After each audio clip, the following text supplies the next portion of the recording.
પ્રેમની અભિવ્યક્તિના પર્વ Valentine day પર પણ ભરૂચમાં ગુલાબના વેચાણમાં મંદી રહેતા વિક્રેતાઓમાં નિરાશા જોવા મળી હતી। 14 ફેબ્રુઆરીના રોજ વિશ્વભરમાં વેલેન્ટાઇન ડેની ઉજવણી કરાઈ હતી। આજે વેસ્ટર્ન કલ્ચર અને ભારતીય સંસ્કૃતિ પ્રમાણે પોતાના પ્રિયજન માટે પોતાની લાગણી વ્યક્ત કરવાનું પર્વ છે।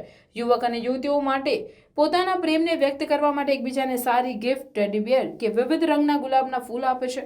દર વર્ષે આજના દિવસે ગુલાબની ફૂલોની માંગ ખૂબ જોવા મળે છે, પણ આ વર્ષે ગત વર્ષ કરતાં ભાવ ઓછા હોવા છતાં પણ ગુલાબની માંગમાં મંદી હોવાનું ભરૂચના ફૂલ બજારના વિક્રેતાઓ નિરાશા સાથે જણાવી સાંજ પછી ગુલાબની માંગ નીકળે તેમ કહી રહ્યા હતા।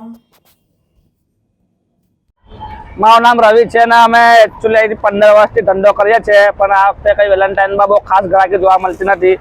માલ્ય અછત છે પણ ગ્રાહકી એમ જોવા મળતી નથી। બધા ફૂલોવાળા બી ઠેર ઠેર છે, પણ દર વખતની જેમ સાંજે કદાચ ઇનકેસ બાય ચાન્સ ચાલે તો ખબર નહીં, પણ હમણાં કઈ હાલ ગ્રાહકી છે નહીં, માલ બી એવો છે।